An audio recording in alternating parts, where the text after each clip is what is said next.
Jamie Lee Curtis faces mortal danger once again, this time from both an alien supercomputer bent on destroying mankind and a tugboat captain who's bad with money. We watched Virus as we kick off 2 months of Halloween movies. Today on Nothing Spookies.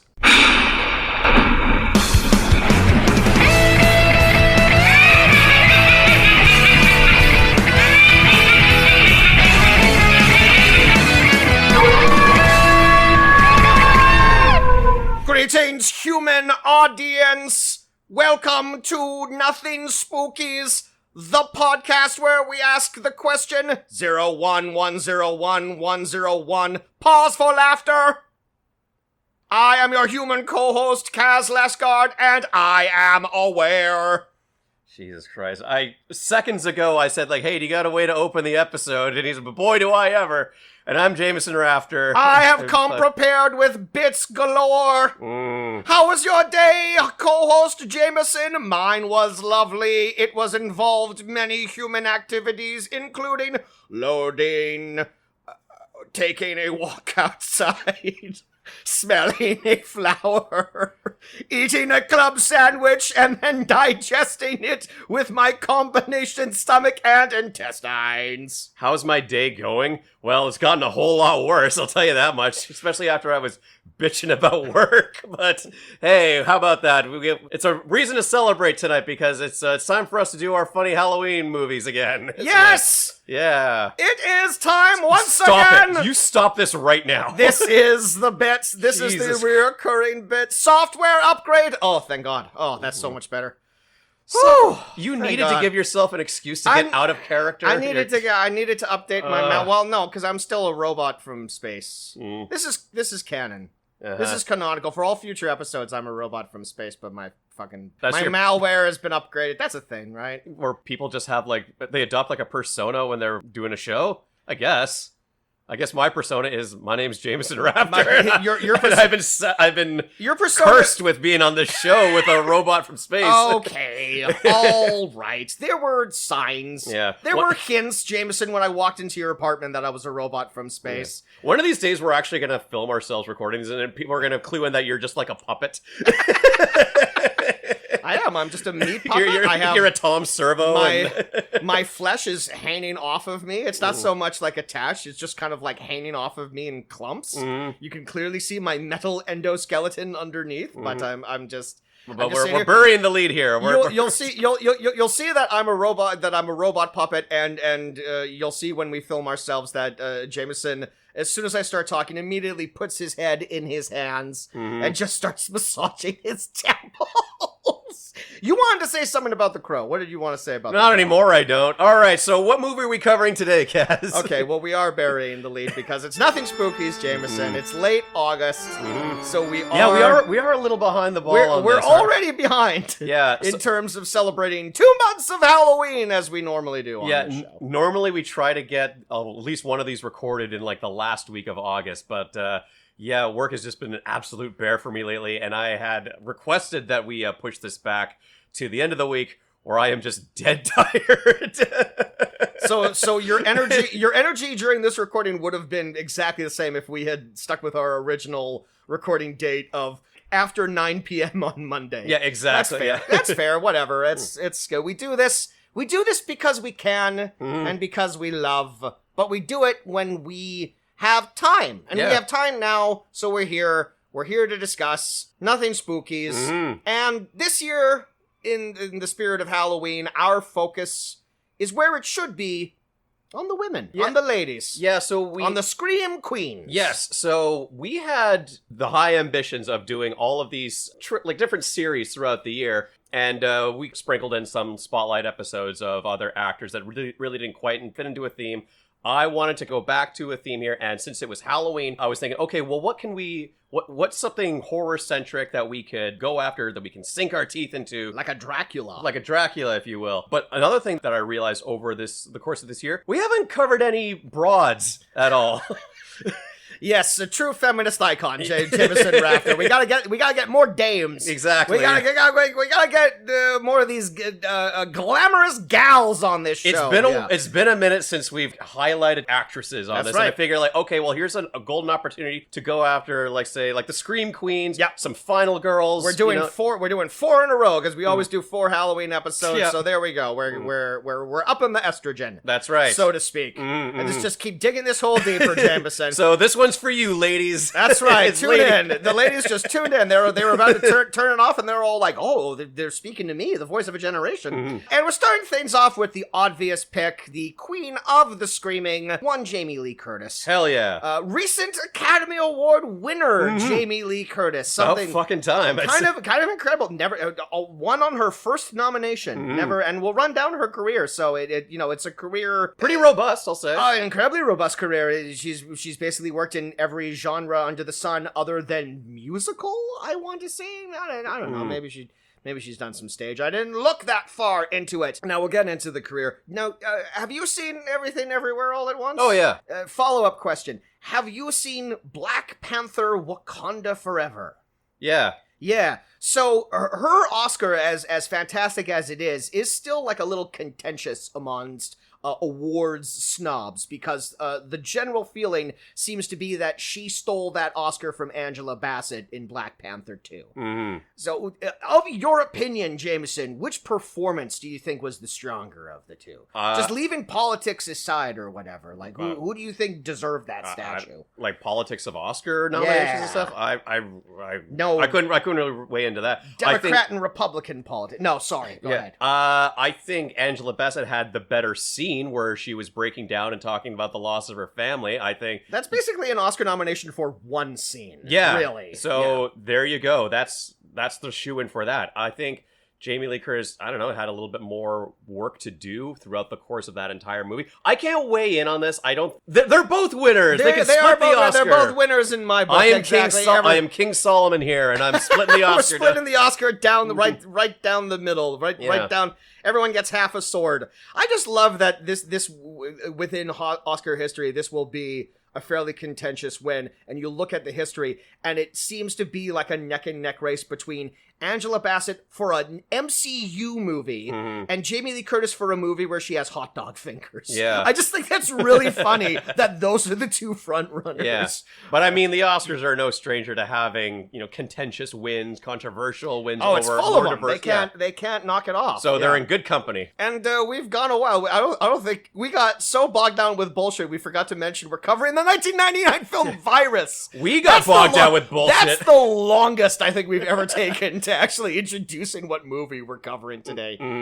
Yes, from the fantastic movie year of 1999. One of the best years for movies in general. The Matrix. Other films that aren't coming to me right now. Fight Club. Yeah. Other great ones. I don't know. I can't even think. The Sixth Sense. There we go. I named 3. I named 3 good movies. But it is a fantastic year for films. And this one came out in the early doldrums of January. They right where it belongs. They needed to sweep this one under the rug. Yeah. But we'll get into Virus in a second. Let's talk about the cream of Squeen herself. I'm sorry, what? What did I say? The cream of Squeen? The cream of Squeam! Oh man, that's like a soup variety. Do you know that fake supermarket in Vegas? Yeah, that's like a soup flavor you would get there. Cream of Squeam. It's like a modern art gallery, right? Like an interactive experience. It's like a Rick and Morty side dish. Like, get high as balls and go to that. Oh boy. Jamie Lee Curtis. Her parents. Now, this is an interesting little bit of trivia. I don't know if people are aware of this. Her mother was Janet Leigh, who I'm seeing here was a famous Oscar-nominated actress, best known for portraying the doomed Marion Crane in Alfred Hitchcock's Psycho. Yeah. Did you know this? I knew that she had famous parents. Right, and her father, Tony Curtis, I'm seeing here, also an actor from films like The Defiant Ones, Some Like It Hot, and Spartacus. Yeah. This is wild. Why don't people talk about this more? Because I think there's a huge slight against Nepo babies this day and age. That is true, but she's one of the best ones. Yeah. This is one in Harrison's bad books. Oh, yeah, past guest and friend of the podcast, Harrison Moody, famously hates Nepo babies. To be fair, he softened on the ones with genuine talent, but he has absolutely... He'll throw him that bone, eh? He has no time for the Scott Eastwoods of the world. Nobody does. Shall we Clint say. Eastwood has no patience for Scott Eastwood. But, I mean, like, Jamie Lee Curtis, her career, like, predates the concept of Nepo baby. Maybe not the concept, but certainly the widespread usage of that word. Sure, yeah. And she's certainly standing the test of time. Yeah. I struggle to think of anyone that just fundamentally does not like Jamie Lee Curtis. Sure. Yeah. I think like all actors, her career has gone through peaks and valleys, and she's definitely been in the doldrums. She's certainly riding a wave of success currently right now, thanks to her Oscar win and a certain franchise that she decided to return to in 2018. We'll get to that. But I mean, the annoying thing is that the term Nepo baby does... I'm going to close that fucking window. But you keep talking. I was just saying, yes, of course, we are still recording in Jameson's apartment, so ambulances ahoy, but just think of it like... to a hospital. Just think of it like spooky background. It's not an ambulance, it's the wails of ghouls. It's the undead outside of our window.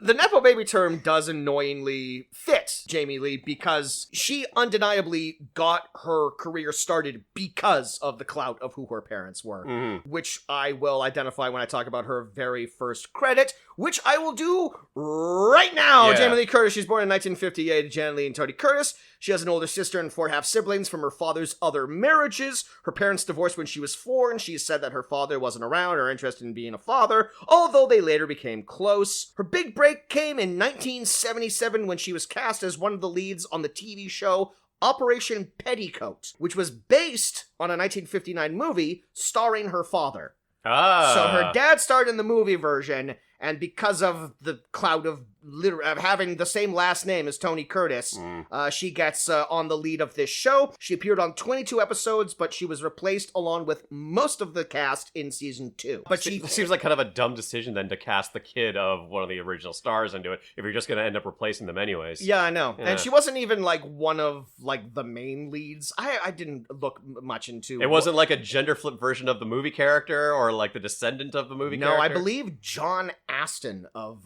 the Addams Family portrayed the Tony Curtis role, and looking at a photo of it, it appears to be a man in the army, and he's surrounded by many beautiful female cadets. Gotcha. And I don't know what they do, but petticoats are involved.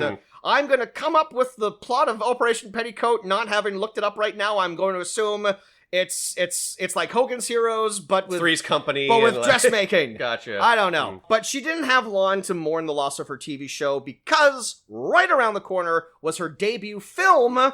Right? Tell me I'm right. Yeah, no, you're absolutely right. Yeah. 1978's Halloween, directed by John Carpenter. Yeah. Now, here's the reason why Jamie Lee immediately gets hit with the term Scream Queen.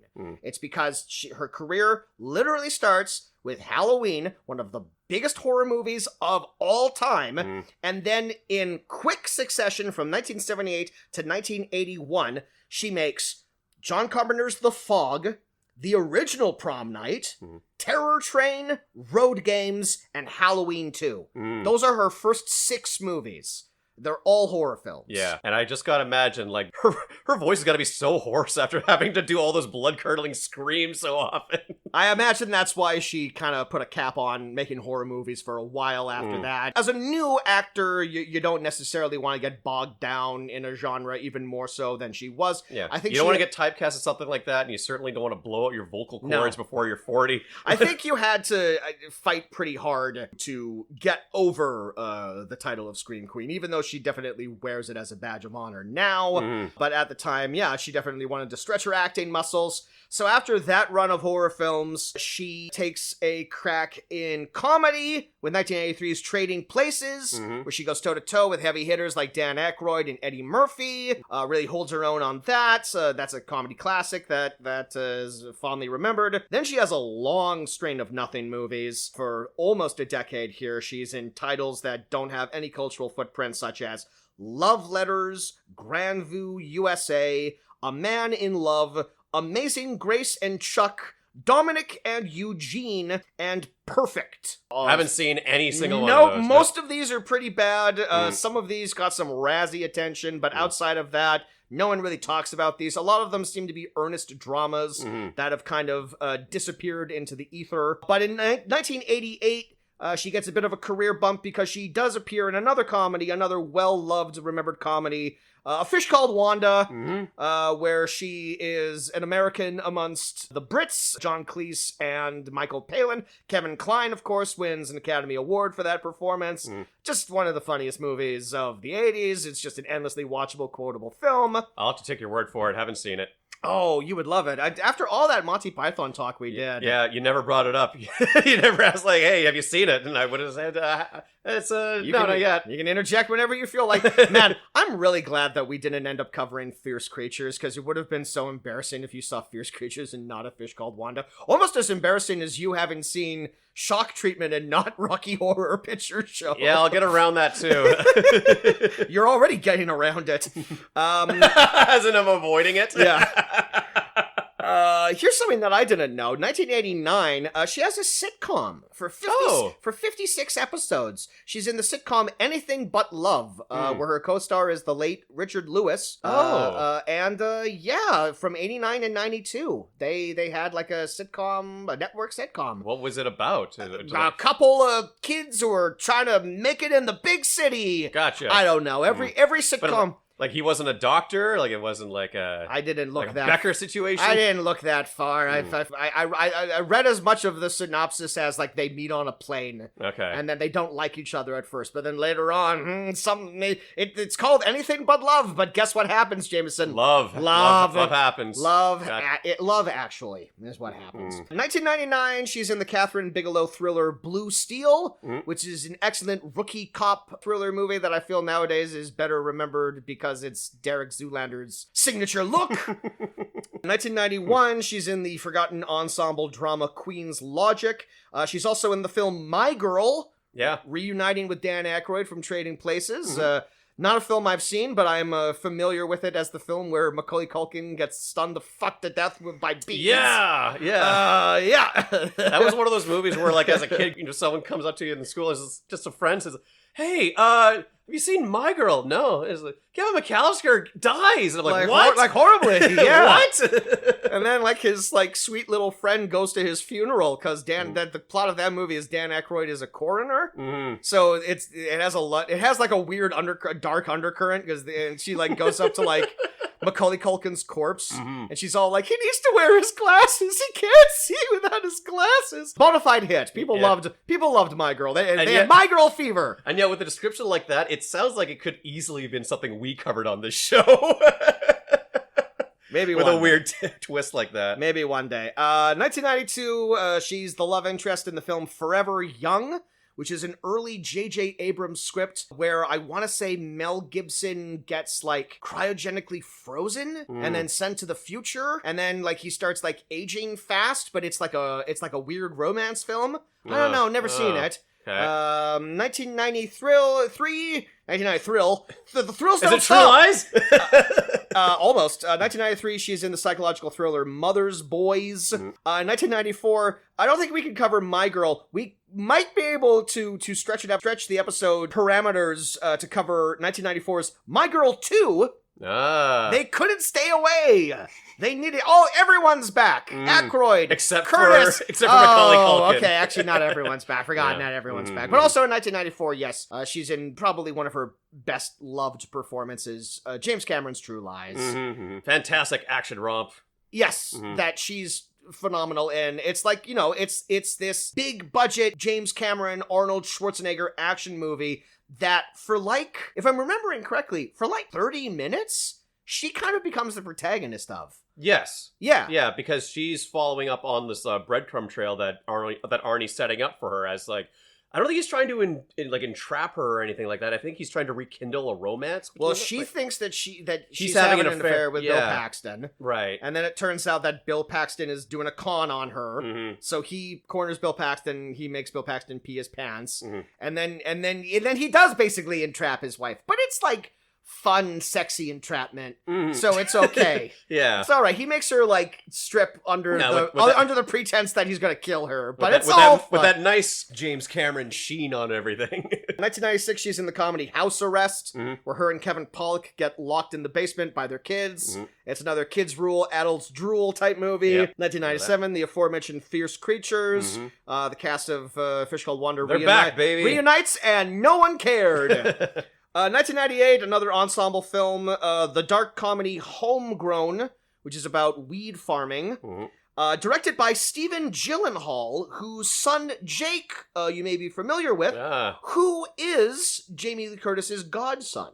Oh, interesting. So there's a little, I guess she must get along swimmingly with his... the Gyllenhaals. With the Gyllenhaals. Swimming with the Gyllenhaals. Also in 1998, her third time playing the role of Laurie Strode in Halloween H2O 20 years later, a title that still rolls off the tongue. And this is her first of a couple of returns to the Halloween franchise. I've completely fallen off the track with like the Halloween series, but my understanding is that they just keep getting progressively more frustrating to fans. Is that true? Is that fair to say? I don't know if frustrating. If you're a fan of Halloween, you just need to accept that there are branching timelines. Oh, fuck. So, like, Halloween 2 is a direct sequel to Halloween 1. Halloween 3 is its own thing. Then Halloween 4, 5, and 6 take place in their own continuity, where Laurie Strode has died in a car crash off-screen, and her daughter, Jamie, is the new one that Michael is trying to kill. Then Halloween H2O comes in and says... all of those movies except for Halloween and Halloween 2 didn't happen. This is Halloween 3, and we're following along with this. And Laurie lives, and she lives under an assumed identity, and she's like the principal of this private school, and Josh Hartnett is her son. And then Michael finds her, and Michael shows up. Okay. And then the Rob Zombie movies happen, and those are their own thing. And then this is like worse than the fucking Terminator series. Absolutely. And that movie, that series has the excuse of every movie literally rewrites the history beforehand when they send someone back in time. And but there's actually a time travel element to it. There's no rhyme or reason to the Halloween thing. There's just a branching timeline somewhere. Where does the timeline split? Because when the 2018 film came out, that movie then says, okay, all the Halloween movies except for John Carpenter's Halloween didn't happen. This is just... Except for John Carpenter? Except for John... It does happen. Yes. Okay, thank God. It does happen, yes. All so right. there are like 3/4 continuities within the Halloween series. Jay from Red Letter Media summed it up the best when he was talking about the 2018 Halloween, which is just called Halloween. He summed it up my absolute favorite way of talking about this franchise when he said, and I'm directly quoting him here, Halloween is a sequel to Halloween, but not a sequel to Halloween, which technically makes it Halloween 2, but it's not a remake of Halloween 2 or Halloween 2. Oh, when you put it like that. It makes perfect sense. Just a small trickle of blood starts coming down from his nose. All right, 1998, Halloween, H2O, 20 years later, 1999, Virus, 2000, Drowning Mona. So we've done two of her movies back-to-back now, in terms of... Not back-to-back. Not back-to-back, but in terms of, like... Years apart. Release date. They were back-to-back. She made Virus, and then they went off and made Drowning Mona. Listen to that episode. Yeah, check it out. It's actually one of our better performing episodes. Oh, there we go. It's in the 1,000 views club. And as I've definitely mentioned before, it's definitely the episode that kind of spurned the sort of rechristening of nothing movies from The Fuck Is This, when we realized we could just talk about careers, and this is just fun. And I've rued that day ever since.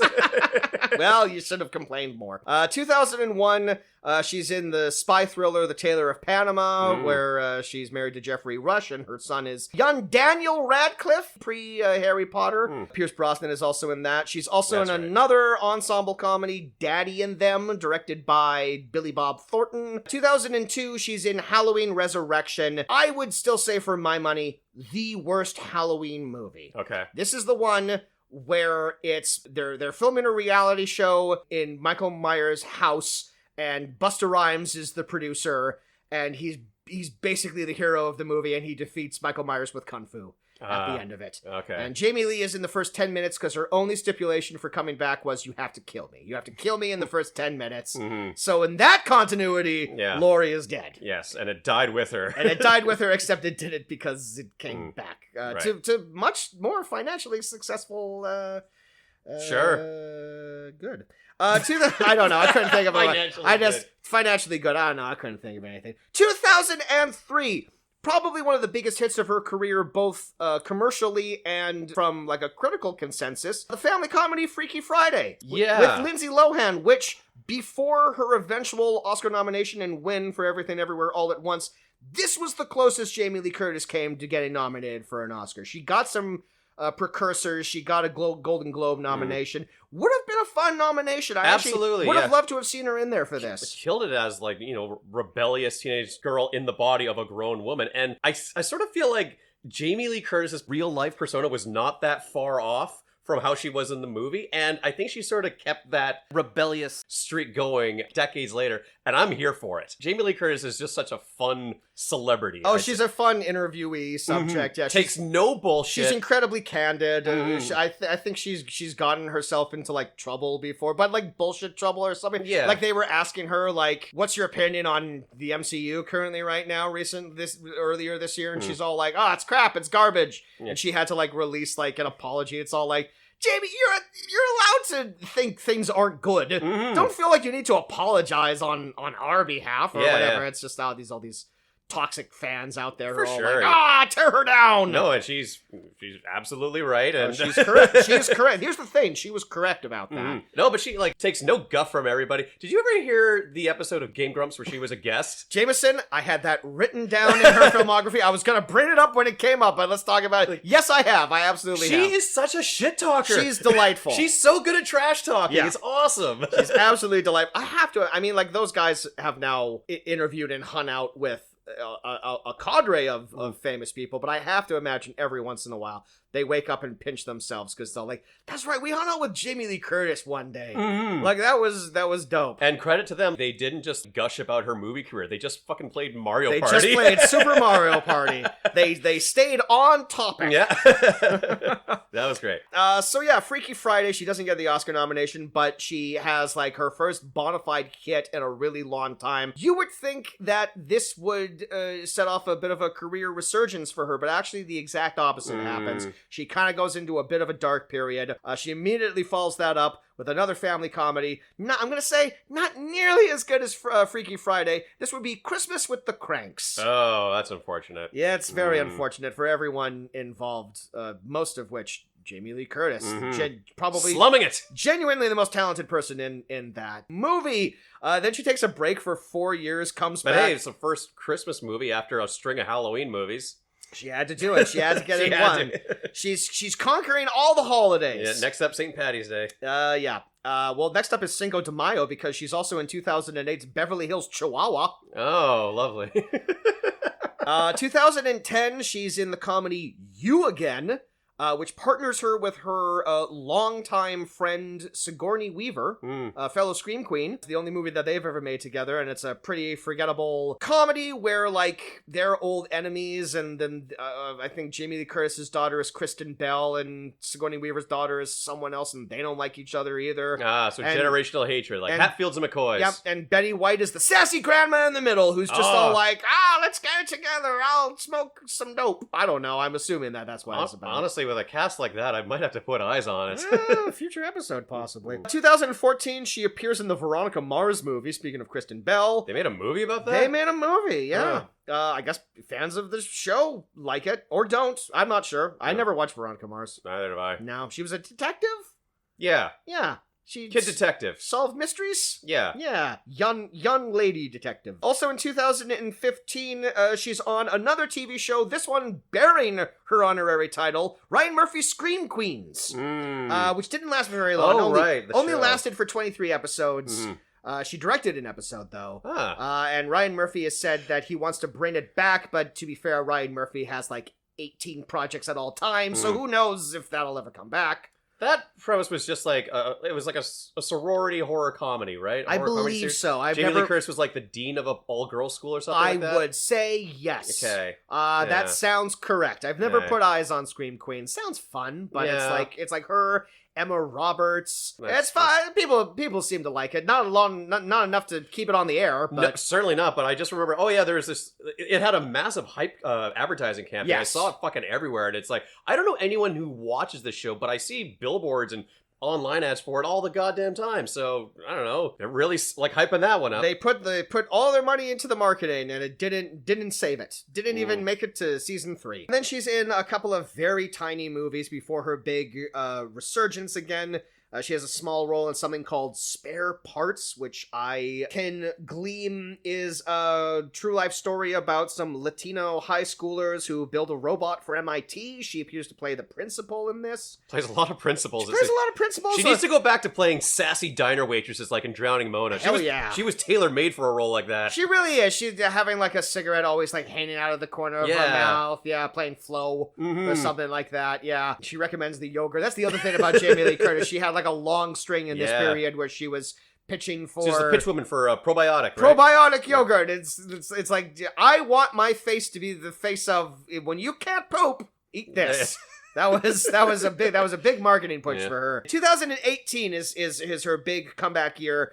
She's in one more movie that doesn't exist, a political thriller. Comeback year. A political thriller called An Acceptable Loss. But that's as maybe because 2018 is the year that David Gordon Green brings her back to the franchise that started it all with yet another film called Halloween. Mm-hmm. But it's a film that everyone really liked, and it greenlit 2 sequels for her. 2021's Halloween Kills, which is god-awful, and 2022's Halloween Ends, which people hate. I have a really soft spot for. It's maybe my second favorite Halloween movie, and that's, as someone who doesn't engage with the franchise, Jameson, trust me, that's a sizzling hot take. Okay. People don't like Halloween Ends, and I kind of dig it. I like how you preface this with saying, like, she's back in a big way with one movie you've never heard of and, like, 3 movies that are really divisive. But they made money, is the thing. I guess they so. made money, and they got her on the track record as someone who is the star of movies that come to theaters. Yeah. Again. Okay. Because she has her David Gordon Green Halloween trilogy. In between all of that, she also appears in Knives Out. Yes. A huge blockbuster, widely beloved by so many people. Yeah. Like an amazing ensemble with that. She's great in it. One of the stand-up performances on that. Yeah, she's playing like another like ice queen. Like it's just, like the shittiest family full of like the shittiest people, except for like the one nice person. Yeah, and oh man, I'm getting chills just thinking about like the scene where the family has that instant turn against the nurse, Anna de Armas. Yeah, and we're like, you could always tell that there was like a superficiality to everything, but like at least they were on the surface, like not overtly awful to her. But then when that shift happens and they think that she's gonna get all the money, of all the people that have that turn, Jamie Lee Curtis is the most intense and the most fierce, and like, that's why you get her. She's playing a hyper Karen. Yeah, not a Karen, as far from a Karen in real life as you can get from, but like a perfect movie Karen. Yeah, as far as the most awful you could be. You get her. And then in 2022, as I previously mentioned, she wins her Oscar for Everything Everywhere All at Once, and she's thrilled, and she gives a lovely speech where she mentions both of her parents were Oscar nominees, and she never thought she'd be here in a million years. I love her. It's a nice win because she's genuinely surprised when she wins too, because they always do the thing in the Oscars, particularly when it's the acting categories, where they'll have cameras on all 5 nominees at the moment that they announce who the winner is, and when they said her name, her immediate reaction is she screams at the top of her lungs, "Oh, shut up!" Yeah. And she's immediately just sort of like delighted and shocked that she won. And then Angela Bassett is just stewing in the corner. Angela Bassett has the complete opposite. Angela Bassett, you're an absolute... You're gonna get it. You're an absolute queen. You're a Wakandan queen. You didn't need to win for Black Panther 2. There are better roles in your future that absolutely. aren't... Absolutely.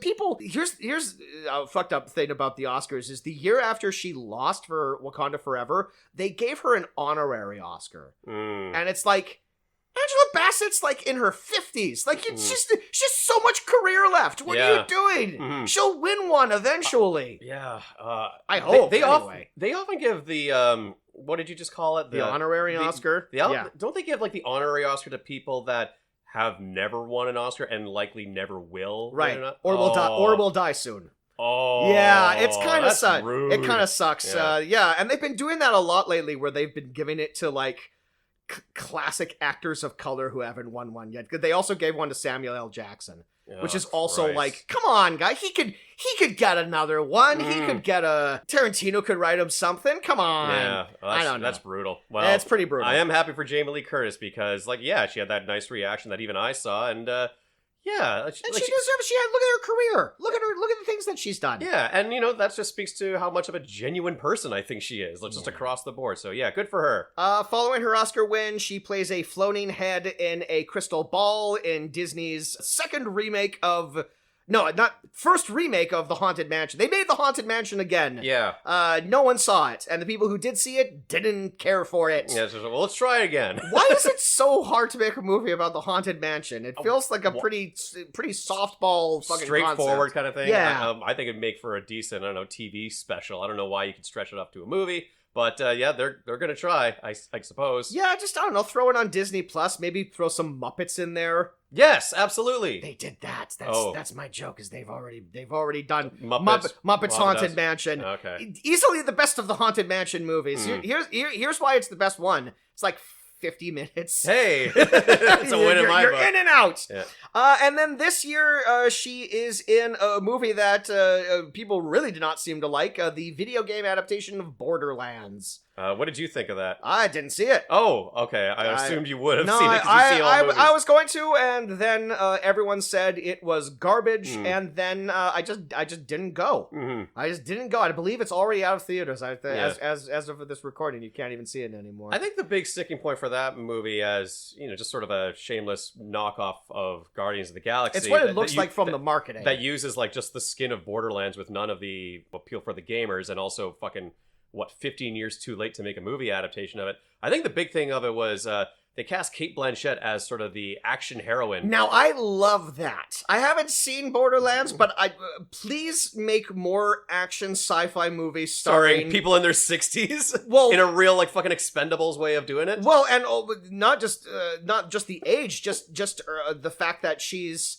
such an austere, awards-winning actor. She's Cate Blanchett. She stars in fucking Miramax dramas. She's played Queen Elizabeth a couple of times. So it's not what you expect. But yeah, for some reason, that is the second film that Cate Blanchett has made with Eli Roth and Jack Black. Oh, fuck. She likes they're buddies, apparently. Yeah. I'm just a little upset that, there's always the big talking point of Hollywood's not writing roles for women of a certain age. That there's the unfortunate, and I'm going to say frankly wrong, idea that they're not bankable. Yeah, and that's slowly getting a little dissolved. I hope so, within the industry. But Borderlands ain't helping. Borderlands certainly isn't happening. No, it's borderline unwatchable. Hey! I don't know. I'll see it eventually. Coming up, she's in the film The Last Showgirl, which will star Pamela Anderson and Dave Bautista. Pamela Anderson's getting a little bit of a career resurgence coming up here. She's in a bunch of movies coming up, so hopefully it works. Hopefully she gets up there and starts getting some awards traction, because I would love that. And she's also going to be in... Sorry. What's up? Yeah, hope she gets up there, after all the years of her helping me get up there. Hey, sex icon. And she will also be in, I believe, the Disney Plus original, or maybe it's getting a theatrical release. But they are in production currently right now of Freakier Friday. Ah, that's getting a streaming release. That's built for Disney Plus, which is interesting because it comes at a time where for Jamie Lee Curtis, recent Oscar winner Jamie Lee Curtis seems like a step back. Yeah. Lindsay Lohan, absolutely eight steps forward for her. Yeah. That's the type of one of these two actresses needs this more than the other, and it's not the older one. And it's just I don't necessarily know how they're gonna do the body switching thing, because obviously the first movie was about a mom and a teenage daughter switching bodies, and now it's just two old women switching bodies. Sorry, that was a really mean joke at the expense of Lindsay Lohan, but I wrote She's it down. like our age. I had to write it down. Yeah, but she got some miles. She got some miles on her. She's led a rough life. It's Jameson. all right. My pitch for that would be, so Lindsay Lohan's got to have a kid in this movie, so there's like a younger version of it. So I'm not going to do the math on this, but the little kid has to act like Jamie Lee Curtis, like the old woman, and I just want to see like a little kid putting around talking about how kids. It should be a three-way. You're right. It should be a three-way switcheroo. Jamie Lee Curtis goes into the little kid. The little kid goes into Lindsay Lohan. Yeah, exactly. Yeah, and then they keep doing it. It's like Jumanji, where they keep switching who's in what body. This is good. Yeah. If this isn't what they're doing, they are doing good. Yeah. Then ring me up, Disney. You're doing it wrong. I feel sorry. I'm sorry, Lindsay Lohan. Get my name right on the check. I didn't mean to do that joke. It's like anytime. Yeah, you didn't mean to do it because like you're gonna have to get a co-writing credit on this. Exactly. Play your cards right, buddy. When Lindsay Lohan a couple years ago was in that Netflix Christmas movie, every time I see someone like who used to be like a really famous star in like a Hallmark inspired Christmas movie, I have a little bit of like Schadenfreude where it's like, oh, their career's in the dump. When Lindsay Lohan did it, my initial first thought was, oh, that's good for her. Oh, good for She her. needed a win. That's nice. I'm just glad she's working and appears to be happy. Yeah. I like how you refer to Hallmark Christmas movies as being in the dump when you yourself are in a Hallmark Christmas movie. Yeah, and guess where my career is? In the dump! But it's going to be the inverse of Lindsay Lohan because your best days are just ahead of us. That's right. Well, I got that co-writing credit on Freakier Friday. That's right. So I got that coming up, yeah. All right, let's take a break and let's talk about a robot on a boat. Robot from space. We'll talk about virus if we must. which, as you all know, canonically, I am one of them. Okay. That's something that you'll have to remember for all future episodes. Is that I'm. All right. Well, keep that in mind, everyone. We'll see you in a sec. Bleep bloop.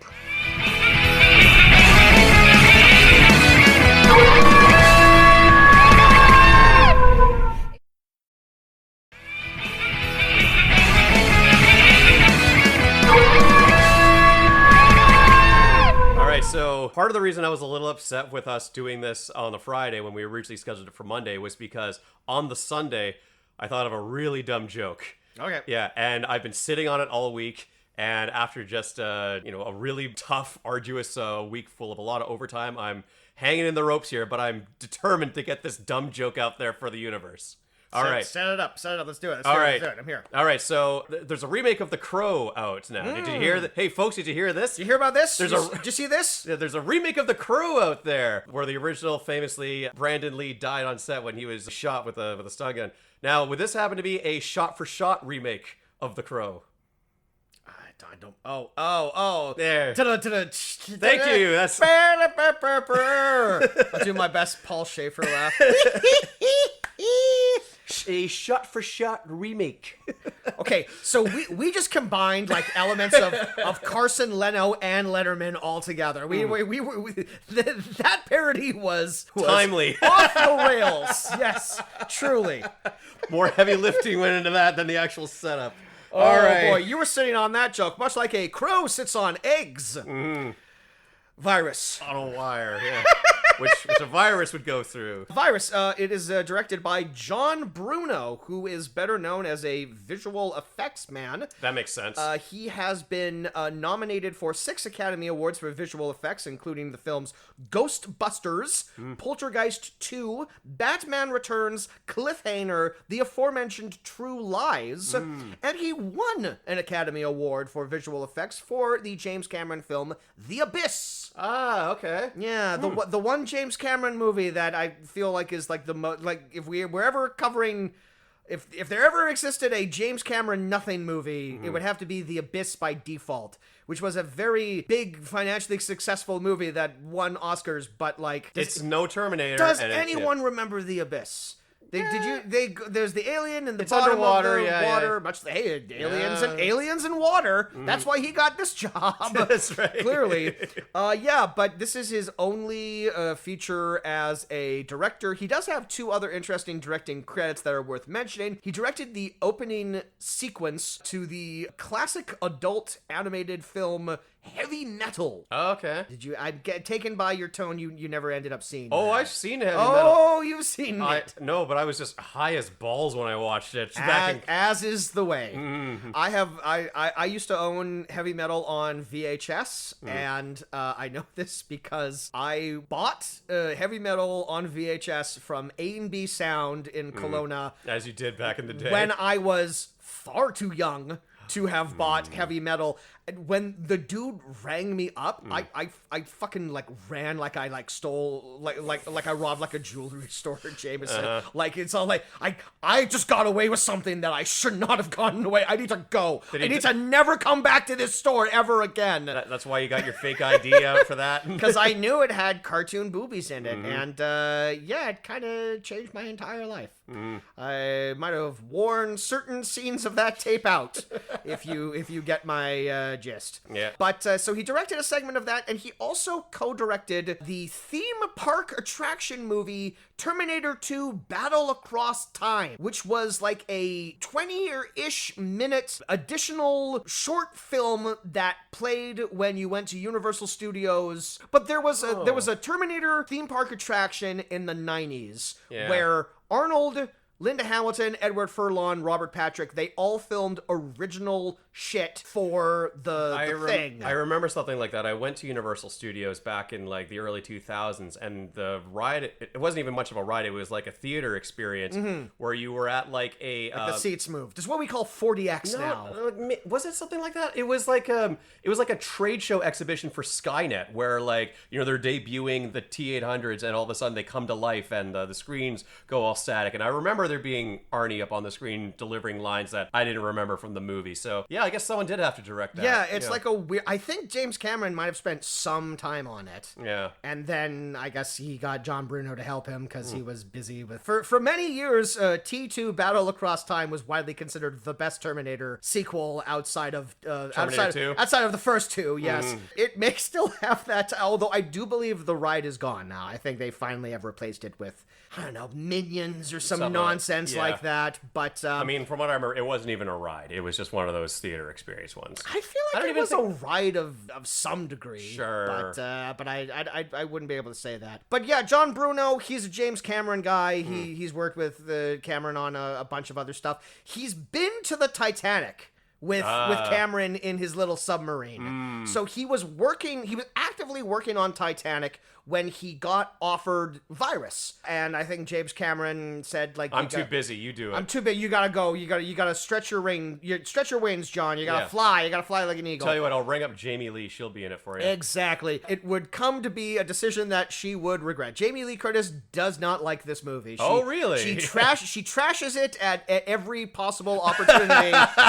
She also doesn't have great things to say about director John Bruno. She's actually said on commentaries for other movies that she actively tried to get him fired. Whoa, she's going out of her way to trash talk this thing. She didn't care for the experience of making this film or working with this director. Good Lord. Interesting genesis of this movie in that the screenwriter Chuck Ferrer started this off as a screenplay, and then he shopped it around and no studio wanted to touch it with a 10-foot pole. He then took it to Dark Horse Comics, which took the story and released it as a 4-edition miniseries comic that got produced. The screenwriter then took the comic back to the studios, then it got produced. So this is technically based on a comic book. Okay. But it was a screenplay for... This happens every once in a while where someone will write a screenplay. Proof of concept, almost. Exactly. Yeah. Like, a good example is like Dances with Wolves. That started off as a screenplay, and then they couldn't get it sold for whatever reason, so Kevin Costner told the guy, hey, write this as a novel. And then when he wrote it as a novel, Costner optioned the novel, and then that's how it got it. But it was a screenplay to begin with. Yeah. So Hollywood's weird sometimes. You're building the audience for it by that point. Right. You know, you're not trying to sell an original idea. You're doing an adaptation of something that may already have some fans, so you're guaranteed at least some people on opening weekend. That's somewhat smart. I'm surprised it doesn't happen more often. But I guess now everything's an adaptation of something Everything's else. an adaptation of something. But back in the day, that was actually quite clever on their part. Too bad it didn't translate well to the screen. We'll get to it when we get to the final end of it. But this is going to be an interesting conversation because I'm getting the vibe that I liked this movie a lot more than you did. Oh, this movie isn't without its charms. I'll say that much. It's got some robot zombies. It's saving grace, I'll say. It's basically, is the amount of practical effects that this movie has. Yeah. That won me over big time. Yeah. Even though the little tiny spidery robots, the little like kinetics robots or whatever they're running around, They're my best friends. I love them. That was veering a little too close to full moon entertainment territory for me. It's astoundingly 90s. Yeah. It couldn't feel more 90s than this movie. Yeah. I kept waiting for some of them to just scurry by going like all right, so what happens in Virus? We open with a ship full of Russians. Yes, it's a Russian science vessel out in the middle of the ocean, and they are doing like a big satellite uplink with the Mir space station, which was still a thing in the 90s.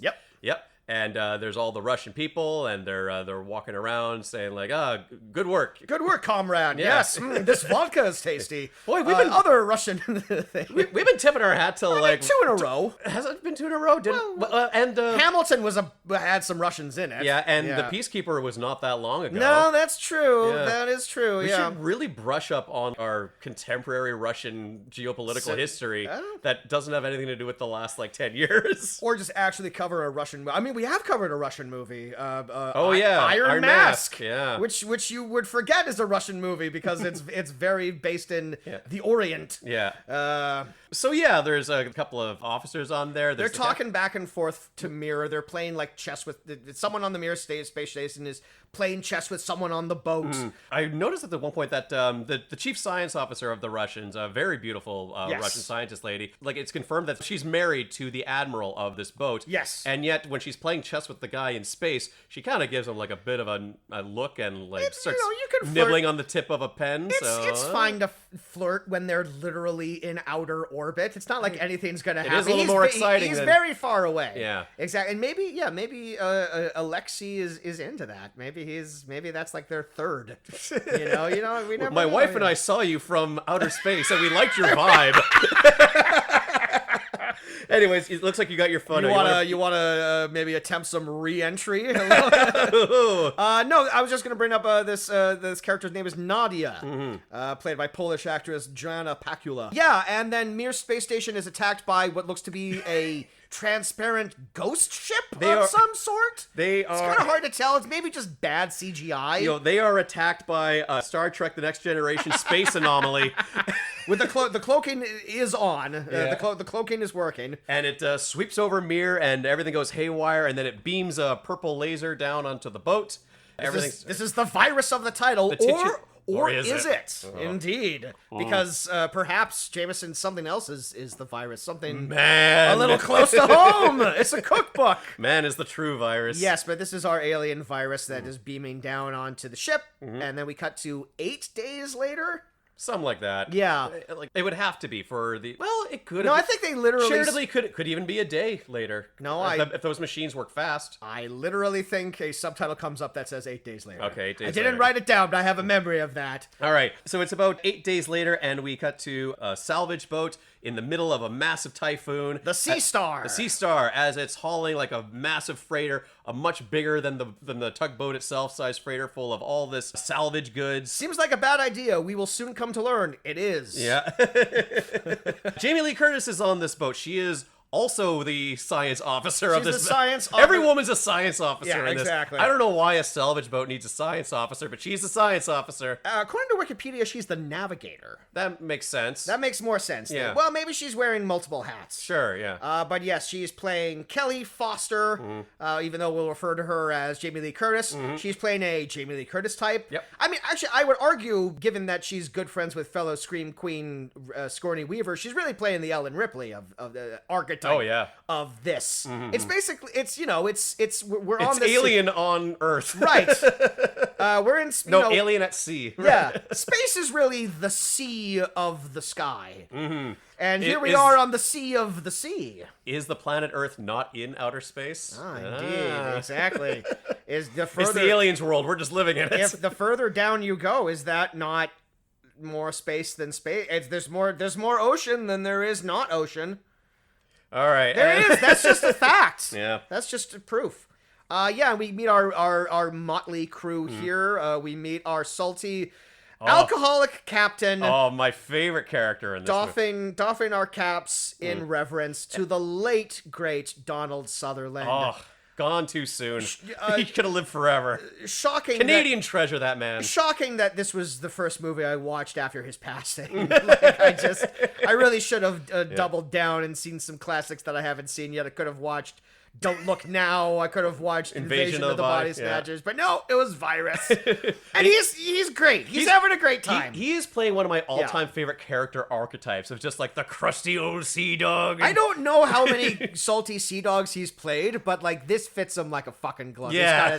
He's got his little hat on. He doesn't have a pipe, but but you could just imagine he does it. Exactly. He's got just the barest hint of a Newfoundland accent, and it's great. Where was he from? Was he from Newfoundland? St. John's, I Well, believe. there you go. Yeah. He doesn't have the faintest hint. He just has his voice. That's what he does. Actually, I'll bring this up now. There's a one point where they cut to him in his cabin, and he had what I initially thought was a Manitoban flag on there, and I thought like, oh, well, that's appropriate, like tipping your hat to his Canadian heritage there. And then I actually took a closer look at it, and that wasn't the Manitoban flag. It was the Bermuda flag, which kind of makes sense because he's like a naval man. He's been around, exactly. He's been all over the seven seas. But why not make it a fucking Manitoban flag for his Canadiana? And then more to the point, why not make it a Newfoundland flag? Because that's where he's actually from, and it makes sense for a seafarer like himself. Does say he's from New Brunswick, actually. Fuck! But yes, he sorry to correct you. Yeah. Actually, I'm not. I love doing it. Yeah. You get so few of these. But yeah, he is. We learned he's got sea madness and sea bitterness. Well, he doesn't have sea madness, more so he basically has sea stupidity. Yeah. He basically does. We find out that he's basically sunk the last of his life savings into this load that they're tugging along, which is not insured. And he put all of me life savings into this boat. We're gonna go and I'll sacrifice every man, woman, and child on this boat to get it out here. Oh, it's sunk. Oh, I'm a bad captain. Oh, I'm bad at this. Oh my God and by grace, if I don't take this back to the mainland. Donald Sutherland he had such an iconic voice, and it's just such a hard thing. Great pipes to parody. Like, it's so unique. It's like deep and high at the same time, you know? Every once in a while, I'll listen to that big opening ceremony speech, that almost poem that he was giving about Canada during the 2010 Olympics. Yeah, rest in peace. Good man. Oh, yeah, absolutely. Gone too soon. Even though he's like, what? Even though he died as an old man. Yeah. He's now willing to sacrifice this bounty, let it sink to the bottom, even though it's risking certain death going through this typhoon. Butting heads with the ship's main engineer, played by Billy Baldwin. Now, one thing that I always get tripped up on is... No, his name is Billy Baldwin. I always think Billy Baldwin but Billy is a nickname for William. Yes. Right, okay. Because there's Daniel Baldwin. That's the other one. There's 4 Baldwins. Yeah. Adam Baldwin is not a Baldwin. Right. It's Alec, William, Daniel... Ringo. Oh my God. Stephen. Oh my God. There we go. Stephen Baldwin. Right. The Republican Baldwin. Yes. William Baldwin. Yeah. At this point in time, he's been the lead of Backdraft. He was in Sliver, which was like another sexy Sharon Stone movie following Basic Instinct. William Baldwin, what I found interesting is that William Baldwin's career in Hollywood is fairly parallel to the career of Steve, the character he's playing in this movie, what's his name? Steve? Like, you don't have a character reiterate that fact to him over and over and over again? I'll tell you one thing, Stevie. The only two guys that we can trust is just you and me, Stevie. Right here, Stevie. Cranes you like a fox, Stevie. Stevie, what's going on up there, man? A lot of people name drop Steve in this movie. A lot of people say the name Steve over and over. Well, this is a movie where most of the dialogue is yelling other people's names. Sure. Most of the time. I mean, Steve gets an actual name. Some of these characters don't get names technically, but we'll get there. But Steve, this engineer character, You can tell that he doesn't like working for Captain Donald Sutherland. You can tell that he took this job simply for the money, and he's immediately regretting it, much like I imagine William Baldwin was on the set of this movie. So there are parallels between the actor and he was drawing on something. So, your action male lead is that's the archetype he's going to be playing in this action horror movie. He has very little to do. He has very little specialities that he brings to the table. He has very little to do, and there's one instance that'll be coming up later that actively made me hate his character. Yes, absolutely. Yeah. Mm-hmm. I'm jumping to the very end here, but like it's a cardinal sin that this character is one of the two that survives this movie.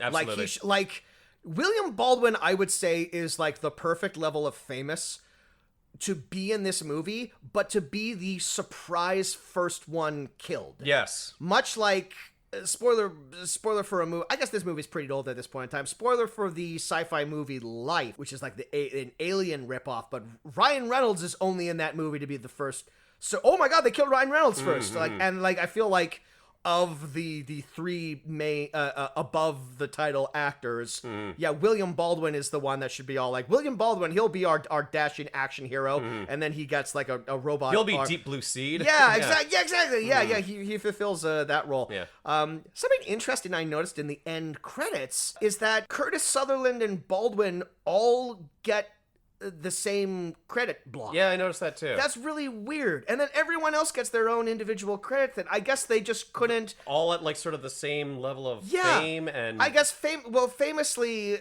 Paul Newman and Steve McQueen did that with Towering Inferno. They couldn't argue over who would get billed first, so they agreed. It's all like, okay, fine, you'll both get the same credit, but like, Steve, your name will be like a little above Paul's, but Paul will come first. I mean, Donald Sutherland absolutely should have been the Donald Sutherland. Yeah, totally. I don't know why they were fighting for credit. Clearly, Jamie Lee is your top billed actor in this. She's the horror icon. Yeah, but William Baldwin is sort of the action drama. I suppose. I feel like even in late 1999, the shine was fully off of William Baldwin. I think most of us had decided, this guy's not going to be a thing. We'd already put all of our chips into Alec. And then some of our additional chips into Steven. There were no chips left for the other Baldwins. Yeah. It was quite sad. All right, so the salvage boat is destroyed during the storm, and they decide that, okay, from here on out, we're just going to steer the boat into the eye of the storm to make some repairs, maybe signal for help, whatever. We gotta get out of the fucking hurricane, basically. So around this time, we're starting to meet some of the other members of the crew. We meet the helmsman, Woods. It was just the worst. He's just your classic, like, nervous guy on the ship. He's the guy who was always, like, sweating bullets in every scene. What was with his black eye? Did you notice that? I don't know. He had a massive black eye. Like from the very first scene. Well, that's never explained. Probably someone punched him out because they were sick of his shit. Yeah. Sick of your shit, Woods. I can see why. He's pretty whiny, even though he had one of my favorite laughs in the entire movie. Which was what? He gets hurt at one point, and he's bleeding profusely like a couple of scenes ago, and he's fine, but he does need medical attention. Oh, I think I know the scene you're talking about. Yeah, when they're breaking down like what this monster they're dealing with is, he's like, hey, I'm still bleeding over here. Could someone please come and take a look at the nails in my shoulder? Oh, Wood, stop whining. I always like when a character sort of, let's put a pause on like the exposition for a minute. He gets shot with a nail gun and he has like nails poking out of him, and I think what happens is he goes, could someone take these fucking nails out of me, please? And then Jamie Lee just walks over, yanks them out. Yeah. It's a fantastic little reaction from her too. I wish she has a couple else. Oh yeah, absolutely. I love this actor. This is an actor named Marshall Bell. I can't remember why a couple of episodes ago the subject of Quado from Total Recall came up, but he's the guy that has Quado on his body. Okay. In Total Recall. Cool. And he's great. He often plays like nervous. He also plays like a really nervous, shell-shocked guy in Starship Troopers. Right. So he's got a great career of playing guys who are freaking the fuck out. Right. Another crewman is Richie, who just seems to be the all-purpose, we need a character to do something in this movie. He can be the medical officer. He can be the weapons expert. He's the smartest character on the ship. Yeah. Yes. Yeah. I love this character. He goes in some directions. I love this character so much because this actor is really playing him with the vibe of, I'm the only black guy on this ship, and I will be goddamned if I'm going to sacrifice my life for all these white people. This virus isn't going to kill me. I will build my own boat. Yeah. I will escape. I understand all the science. Yeah, all the tropes of the black guy's the first victim, and he's like, oh, hell no. I absolutely am not going to sacrifice my life for these white people. And then cut to the end of the movie. He's like, damn it, that was the one thing that I said I wasn't going to do.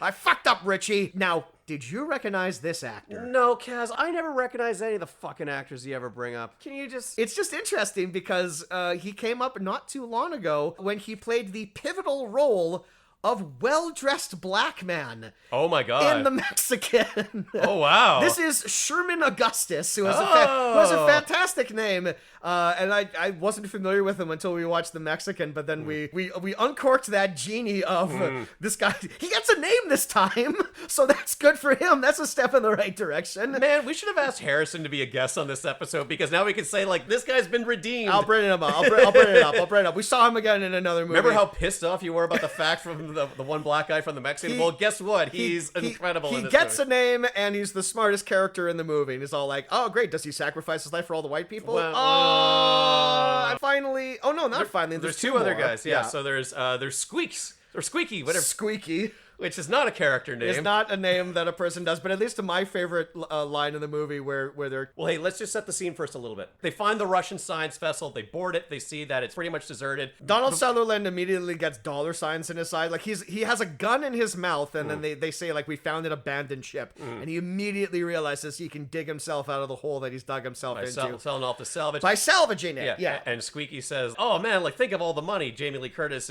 she's reticent to do this, and she's just like... There's no such thing as easy money, Squeaky. which is something I had to pause the movie and write that down, because that's the line of the movie, because she says it with such defiance. Yeah, but then she has to end it with Squeaky. But there's like real sorrow in her voice too. Like, she's been down this road before. She knows for a fact there's no such thing as easy money, Squeaky. Yeah, look at what I gotta do. Look what I am currently right now. I'm in the middle of goddamn nowhere on virus, for Christ's sake. And the final member of the crew is Hiko, who's played by the great Cliff Curtis, who's one of those actors that has, like, knowingly played basically every ethnicity in Hollywood, but he gets to play his actual ethnicity in this. He is Maori, and he's more Maori than any character ever, because he has, like, the tribal tattoos. He has, like, the curved knife that they have. Hiko seems like a good dude. Yeah. He seems like the most, like, level-headed person on the ship. Yeah. Yeah, he gets the most disappointing conclusion, yeah, shall we say, of any of these characters. Yeah. So all the male crew members agreed that they're going to haul the Russian ship back to port and collect millions of dollars each, but Jamie Lee Curtis reminds them all of maritime law that says so long as there's a single survivor on this boat, they can't lay claim to it. Donald Sutherland drops the beautifully creepy line, if there's anybody alive on this ship, you can't claim her. Then let's not find anyone alive. What does that mean? What's that? I hope we don't find anyone alive. Yeah. Oof.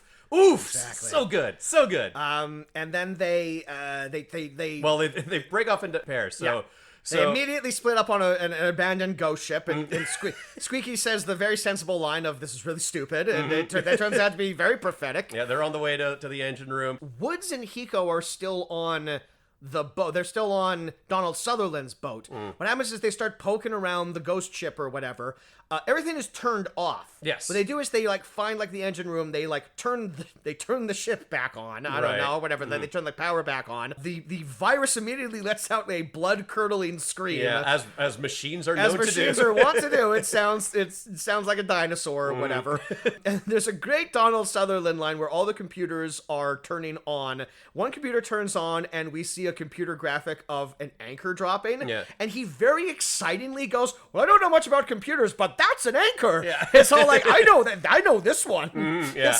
It's like when a kid is, like, start tying their shoes. Like, I can do this part. Yeah. He's very excited because he recognizes. You don't know much about computers and ciphers and algorithms, but I tell you this now. You know me, an anchor when I see That's one. an anchor! Yeah, he's very happy. And the anchor starts lowering itself, and it lowers itself right onto Donald Sutherland's boat, which is already taken on water. Yeah. But this fully sinks it. Yeah. Now, I know they explain away that the virus itself have taken over the mechanics of the ship. I don't think it should be able to flip a switch. I still think that's like a manual thing that you have to do on a ship, but... No, it flipped it with computers. Oh, okay. All these boats are computers Right. now. So, yeah, so the tugboat starts to sink, and Hiko... The anchor almost falls on poor Hiko. Yeah, But he gets like a splinter, like a big old splinter through his leg, and Yeah. he's severely injured, and Oh, Woods leaves him for dead. Oh. The coward Woods swims away and offers him no help. Okay, so that actually makes a little bit more sense, because he had like a massive pike through the leg or whatever, so he couldn't swim. So when he yells out to Woods, "Help me, I can't swim," it's not that he cannot swim. That actually does make sense. You're right. I figured that out in real time too. Yeah. He can't swim because physically can't swim He has a because- hole in his leg. Yeah. Yeah, that makes more sense. I was so mad when it was like, what, the Maori guy doesn't know how to swim? The Maori guy whose job is to be on a boat. Yeah, no, you should probably know how to swim. Yeah. That's probably helpful. It's useful Yeah. for that situation. Yeah. What I absolutely hated from this scene, though, was Jamie Lee Curtis is the first one to rush to the end of the boat to jump over and save Hiko. Richie stops her. Why? So Billy Baldwin gotta be can jump Billy. over the railing and It's gotta save be him. Billy. Billy, he has to do something in this movie, Jameson. The one heroic thing he does in the movie is the thing that Jamie Lee Curtis was in the process of doing, but is stopped by another man. Yeah. That pissed me off. Yeah. It's gotta do it. It's like that's the one reason we hired Billy Baldwin to rescue people. And, Yeah. And stand around and kind of look like his brother. Yeah. Yeah. So they determine that there must be someone else on the boat here, so that's when they pair off together. Yeah. Yeah, where Squeak and Billy Baldwin go off around looking for the engine room.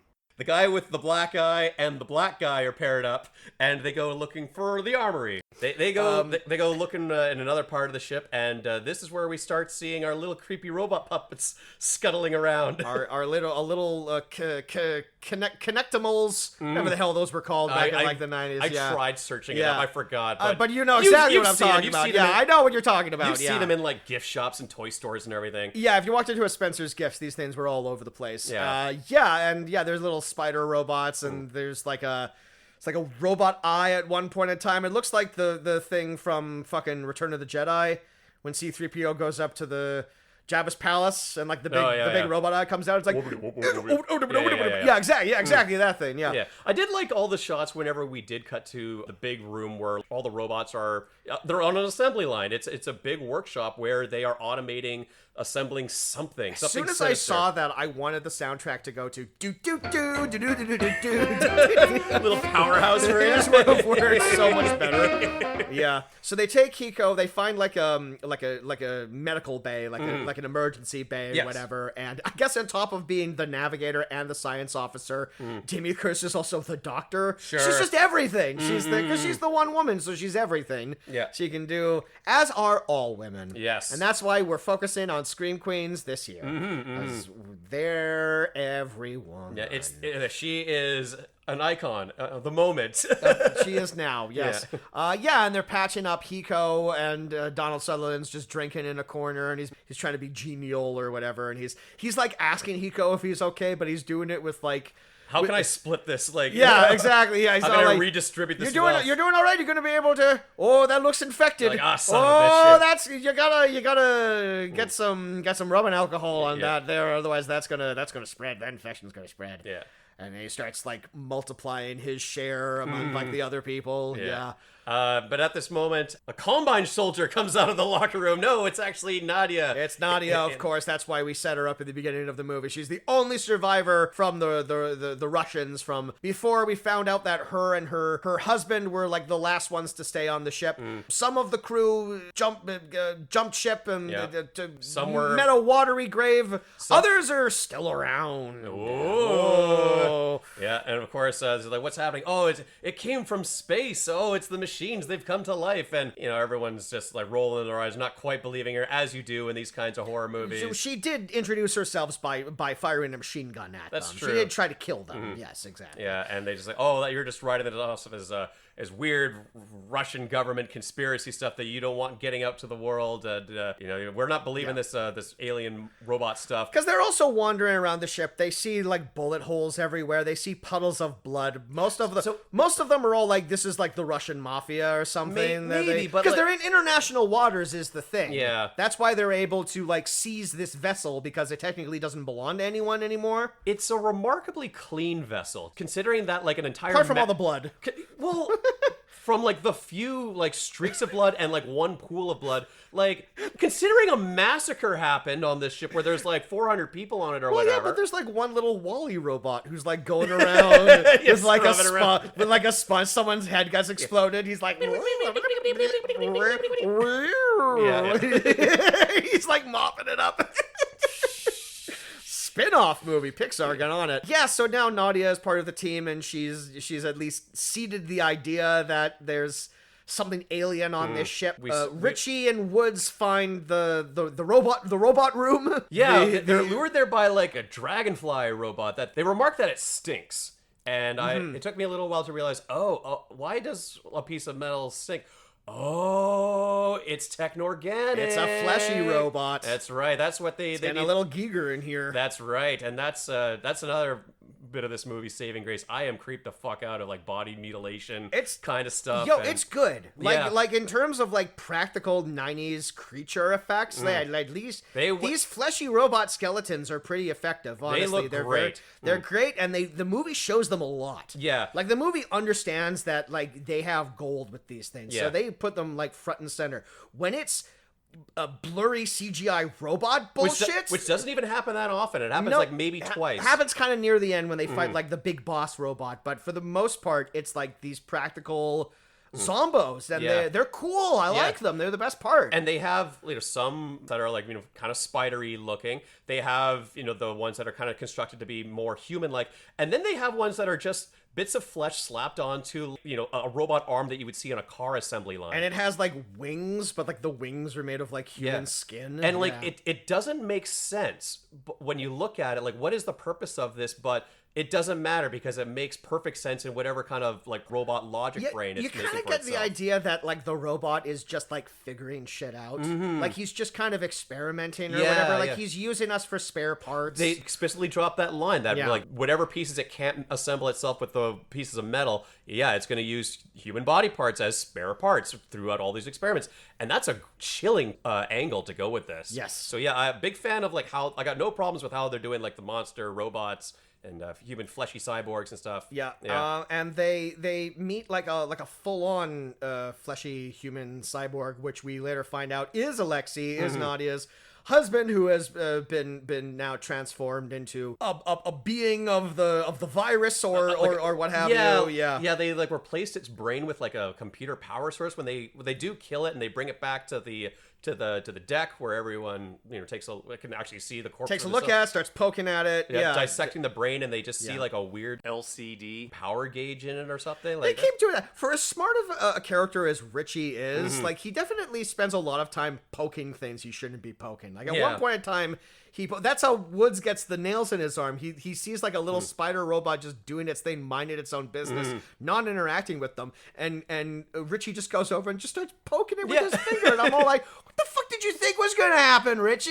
That's science for you, man. This is how you discover stuff. This is how you figure it out. Hypothesis, conclusion. They do separate from poor Squeaky, who is the first to go. He gets lured into like a vent or something, like a tight vent by like a little spider robot. About the time he was halfway in there, I'm all like, not a good idea, Squeaky.